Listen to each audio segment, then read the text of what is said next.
My next guest was a nuclear scientist who radically changed the course of his life after God called him to become a Bible translator in the South Pacific. He's discovered some amazing revelation from both the scriptures and the ancient Jewish sages that may hold the answer to mysteries such as what happened to the lost 10 tribes and where are they? And was the founder of America, Christopher Columbus, a Jew? Please welcome the director of South Pacific Island Ministries, author and biblical scholar, Victor Schlatter. Victor, welcome back to Jewish Voice. Good to see you again. It's been a long time. Have a seat. You're a linguist, you're a Bible scholar, and you've made some amazing discoveries. I want to talk about the lost 10 tribes because it's a theme that really interests me personally. We've been finding Jewish communities around the world that claim to be descendants of the lost 10 tribes. Where did they go? Where are they? These forgotten ones, basically in the third world these days and all the way across the southern hemisphere. Well, the seed of Israel, truly scattered. Talk about the legend of Papua New Guinea. I think that's fascinating. Right. Papua New Guinea, as I said, 800 tribes. Now, they're all different, but the Highlands tribes probably have a lot in common. And this is where I first got into this stuff. I began taking Papua New Guineans over to Jerusalem and all over the place. The second trip, I was over there and I gave him an afternoon off, and I ran over to a friend of mine who was a photographer, and on the back wall of his little cubicle, his little office, he had all these pictures he had taken, didn't use, didn't want to throw away, and right in the center were 3 dark-skinned girls. And his name was Bud Burton. I said, Bud, where'd you get these Papua New Guinea girls? He says, they're not Papua New Guineans. They're Ethiopian Jews. Whoa. I took them over there and I said, where are these girls from? I thought they were going to say Papua New Guinea. They shocked me. They said, this one is from Pangaea. That's about 75 kilometers from where we lived.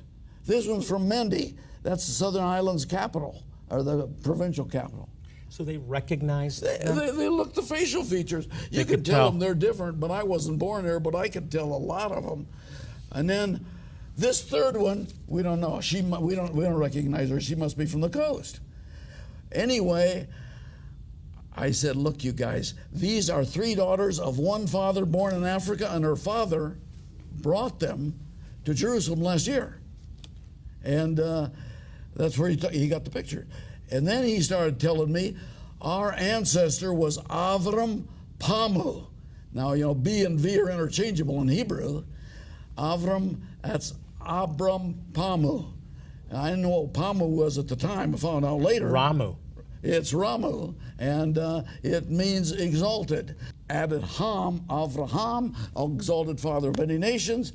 He told us not to steal, not to kill, not to take somebody else's wife, not to tell lies, but the white man came and we forgot all this. All the way to Papua New Guinea. You talk in your book about Exodus 13:18 says, so which I'll read, and you have retranslated it. Exodus 13:18 says, so God led the people around by the desert road towards the Red Sea. The Israelites went up out of Egypt armed for battle. That's what the English says, or there's about 10 translations. And the English translators said armed for battle. This word, hamushim, means fortified with some moral tenet, fortified with loyalty, fortified with excellence, equipped with honesty, equipped. That's what the meaning of the word is, and only one means equipped for battle. That's the one that the translators picked, but that's not the one the sages who know Hebrew picked. They picked a variation of that word. It's a variation of hamesh, 5. I am is plural. The plural of 5 in the thinking is 50, or also 20%, 1/5. And that's what the sages went for, saying, and this sounds like unadulterated heresy, only 20% left with Moses. They were from Goshen. So you're saying 1/5 left Egypt in the Exodus? Left Egypt. Which brings up a really interesting question for me. We've recently started working with the Lemba Yes. in Zimbabwe. You believe that they may be from Egypt, post-Exodus Egypt. I do. I give people the facts, the things that I found, go ahead and connect the dots. And so I think it's a pretty good chance that the Lembas came from that 80% that never left Egypt with Moses in Africa, in Central and Western Africa. They kept the Sabbath. The tribes kept the Sabbath. We are finding isolated Jewish communities all over Africa. The Lemba are amazing because they're isolated, they're rural, they only eat meat that is butchered by their own butchers. They won't intermarry. And the DNA. They have a higher percentage than the Sephardic and the Ashkenazi. Goes way back to Abraham. Your offspring are going to be the stars, like the stars of the sky and the sand of the sea. Goes all the way back to Abraham. We were talking about Christopher Columbus being Jewish. I think he had a handful with him on the boat. These, you mentioned the name crypto or conversos. These were supposedly converted to the Roman system, but then once they got out of there, they went back to their Jewishness. We're talking about Jews who underwent the process of conversion without really, because we're Christians on the outside, we're Jews on the inside. Yeah, and it's either convert to the system or get your heads cut off or get burned at the stake. Well, Columbus opened the door, and then these conversos or cryptos. How many do you think there are? Well, this is what I didn't know. Found a Messianic brother, I believe he was working with these people. I asked his brother, how many conversos do you think are down there? He came back in 3 days. He said, we reckon 15 to 20 million conversos in Brazil, not 100,000, 15 to 20 million, where you just came from in Mexico, 5 million more. And then he said, we don't know Chile. It's harder to get our facts down there. I might be pronouncing this wrong, but the Amikoshi Ark. Yeah, Omikoshi. Amikoshi Ark in Japan. What is it? Where did Japan get it? I had a couple of friends, short-term missionaries in Japan, and they saw these Shintoists running around with the couple of poles and a little doghouse-like thing on top. Hey, they said, that sure reminds us of the Ark of the Covenant. We got to tell Victor about this one. And they told me, and I started researching it and looking it up.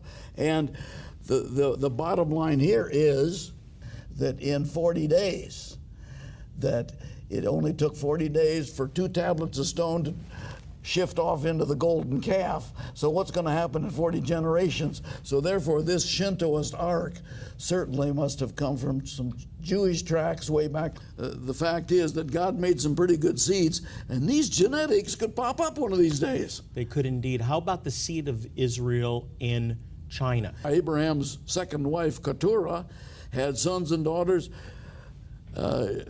He sent them to the east, and the east isn't London. The east is China. And so there are Chinese communities there. Victor, talk about the title of your book, Genetically Modified Prophecies, your most recent book. That's a really interesting title. Well, Why that title, Genetically Modified Prophecies? A little bit naughty in my titles, but you never know what it's about until you have to get into it and find out. Well, first of all, a lot of these folks that came in with Moses on the way out of Egypt, the Jethros and the Calebs, and let's see, there were others who weren't into Egypt. There was Rahab, the hotel keeper in Jericho, and Ruth. You're not supposed to have a Moabite into the temple for 10 generations. Hey, Ruth walked right in and even came into the line of the Messiah. And these things I can see where modification is not too hard for the Almighty. He made genetics in the first place. But what I see genetics as is the carrier wave on a call from deep space. Genesis 1:1, in the beginning, God created. He created genetics. And it's his carrier wave. Hey, he talked to Adam, he talked to Eve, he talked to Noah. How? Well, there's something in here that hears something out there. And I see that there's going to be a real harvest one of these days from the third world, and a lot of it is going to be from the southern hemisphere. Victor, thank you. Great to have you back on the program. Victor's book, Genetically Modified Prophecies, Whatever Happened to the Sand and Stars God Promised Abraham, will help you to better understand Bible prophecy connected with the last days and the return of Yeshua, Jesus. It's a fascinating tool to help you better understand the Scriptures and God's promise to restore Israel. Jewish Voice is made possible by the support of friends and partners like you.